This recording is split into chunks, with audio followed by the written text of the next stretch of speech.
কোথায় গেলে সব বিরিয়ানি লাভাররা? আমার তো জিভে জল এখনই আসছে, মানে বিরিয়ানির কথা শুনলেই তো আমার জিভে জল আসে।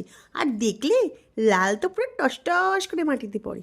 অনেকদিন থেকেই ইচ্ছা করছে বিরিয়ানি, তো বাইরে যখন বিরিয়ানি কিনে খাই পয়সা দিয়ে কিনে কিন্তু সেভাবে মজা হয় না, মানে অল্প পাই। কিন্তু বাড়িতে যদি করতে পারি অনেকটা করে খেতে পাবো, আর দুবার করে খেতে পাবো, মানে দুপুরে করলে দুপুরে আবার রাত্রি। সেই ভেবে আজকে বিরিয়ানি বানালাম। আর কি বলতো, একটা দুঃখের বিষয়, আমি ভেবেছিলাম পুরো ভিডিওটা তোমাদের সঙ্গে শেয়ার করব, কিন্তু বাচ্চা নিয়ে পারলাম না গো ভিডিওটা শেয়ার করতে। তো সরি, তাই শুধু বিরিয়ানি সার্ভ করাটাই তোমাদের সঙ্গে শেয়ার করলাম।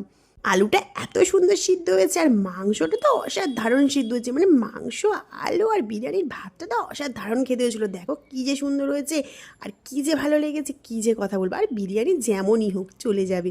তো তোমাদের ভিডিওটা কেমন লাগলো অবশ্যই কিন্তু কমেন্টে জানিও। পরের ভিডিও নিয়ে খুব তাড়াতাড়ি ফিরে আসি, তোমাদের জন্য অনেক ভালোবাসা।